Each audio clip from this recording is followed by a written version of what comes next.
Le calvaire des habitants de Réveil, une solution palliative aux difficultés de traversée de Sarzoué à Zangui, des écoliers de l'EPP Réveil et la population à Saligator. Grâce à notre association de développement de Réveil, ici, l'État, j'allais dire les organisations internationales, oui c'est l'État. Voilà, l'État vient de faire un don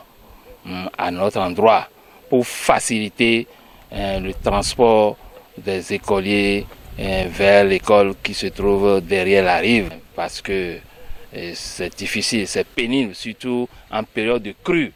Les enfants n'arrivent plus. Regardez le village, là où se situe le village, et derrière la rive où se situe l'école. C'est pénible. Deke yele ayadunu hunu vive système wa yele egbeto no tito me le fi sukulu vi owe oton ene no tito me le fi ene vive système na mi heveto for mi le pono lo docteur de o for ke na talon basie ele senmi eho ele senmi egbe olo na ten wa na mi ele susu me ele juro nu be ya si pon na mi adoro zunji do san ho mi etogbo yo na mi no ya ngba hu no zonfi et de nos sonves oh igbona no jale e kula to mesan heve godo gbekon oh he no jale egbesi etobe blasen ayin gba hun gole nu tingole si ode ke tin asun sukulo e ntukara vivesise nami e kon mi le kakaba jese bo mi le kuku de na holu mi le kuku de na heve to mi le kuku de ga nami do le kula to me be no dolo mi ne ya peji ya wuli bona de ke nami ne ya peji pon ofozon do ne be wasi pon nami do je adahen mlombu be de kay ye wale tu kala de menami o donc mi le kuku de no holu be ne ponflen ajira do nami lo heve be hudo e yo wani pon tam e ye kene go pon do e yo wani e to si so ewe ngole mi de o vo e to wani si so san oba kwala san ewe we nu na yele kutonu yele fi de kula we no ba du wele ekula eno iwele do no son kuton si oye ba le we on le frigo me le kuton do e ba nu ko le zon ya kuton na mi mi to do asiso opon fi na mi le zon le zanji to si o fi de we san ba de mu no jete o fo egbe si o ba de le jente oju agbo to godo fo fi de pepe lele heve ado jete le 10 janvier fi na mi no do yo we be kwele o fo pokazon fi di tin da je 10 janvier vo mu le ke 600 o mu le ke 600 vive 600 na mi le ye ni wasipon nami esukulu vi ya no gboto je godo ye ni kunto nami holu ne kunto nami emene Gabon ya gbonba emene Congo ya gbonba ne ya ba gira itoro ewe male mi eto meson ici son Congo ici son Gabon vive ici mena mi le fielo yen de sun ya so meli pon ji en gbon we to bo pon wa gba we wa zehun odoro mi pon ka chobo yen wa go sin fi mi ko ballon yen no ko dai do azome mi ko ballon ro ko fi ko CG grand popo ko beto jeto me fio ye di blai no me ka kure me le supo mi karo ya je buru ma u ro we buru ne no yo do prière bro ka dion mi do zo vio do we dion we me mi de lo je no ku mi dai ko hun pa vi ne le po gbogbo tó ń sùpọ̀ kaka bọ̀ no ẹgbẹ̀jọ ìwà náà mi zonvi c'est-à-dire bac motorisé ewe yovoro yorodo ebi vinu mi din mi so si tún gbé mi na donu gan no epo je pon terminé pon wa di ohun have grand popo have o mi je dokun mi na dokunu to vile una dokunu ye mero kuru kuna se tonu una bona toju nui izewanu mi o ehun kene na mi do bene mi do ido ba toto yo e vivi na mi do estanton kene no e ba yo npon be tai eton e popo fo e yo to si yo e sonji wule nwe de e yo e joji na mi esin ga me ba mi no chi hello mi e de ka e chan ye no chi hello me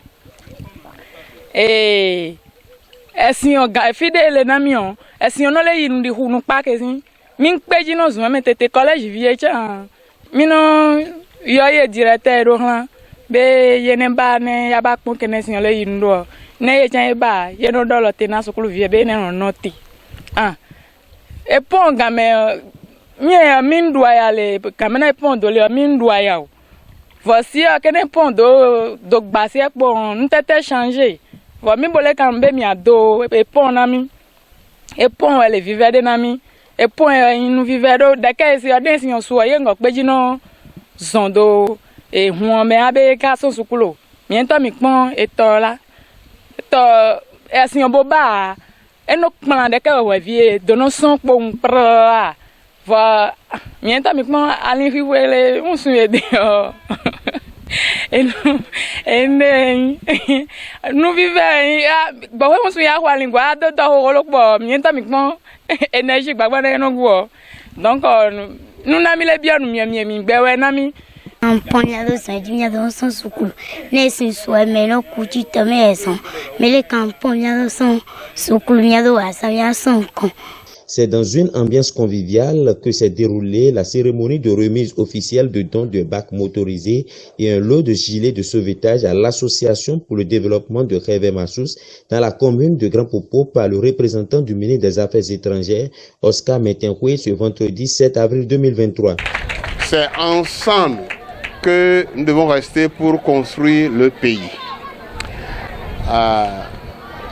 Il y a quelques jours, je suis avec le PVP de Novicha. Je lui ai demandé de m'envoyer expressément le projet, l'avant-projet de construction du pont sur Zangui. Donc, je vais essayer de retravailler ça,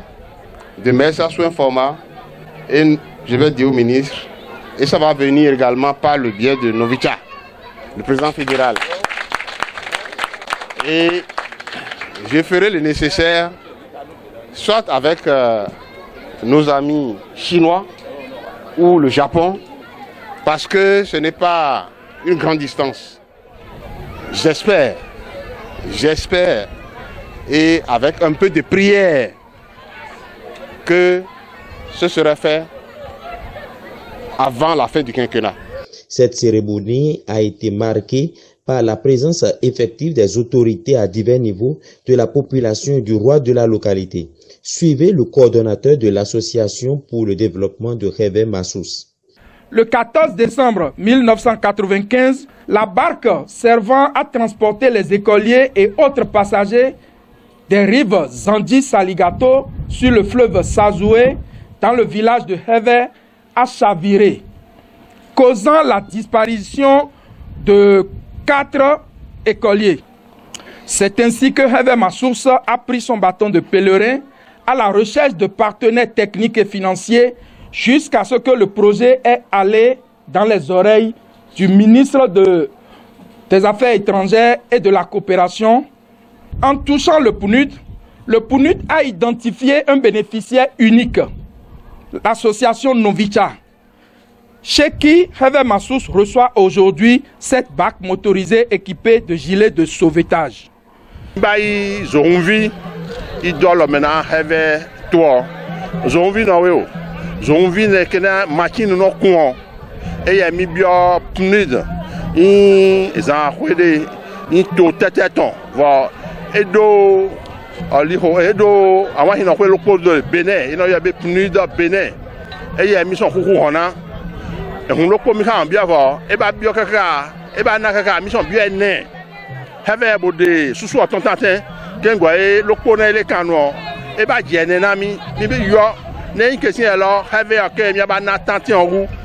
have hu godo machine yo godo awure no do no zo toji yo e ye mi ba do lo me na ye gbelo Ekpena Novicha, Ekpena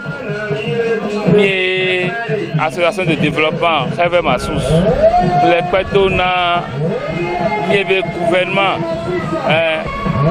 Miebe ministre, Miebe Toga, Sisi Djena, Patrice Talon, et Elehen, Mikpon Tojiwon, na Zandio, na Soukoulouvie. Bon, l'idéal serait le pont de Zandi, un pont à Sinami, lequel il y a le son Soukoulou, où il y a un foyer, et maintenant les filles que l'on rêve, à des blas, bio rêve tout.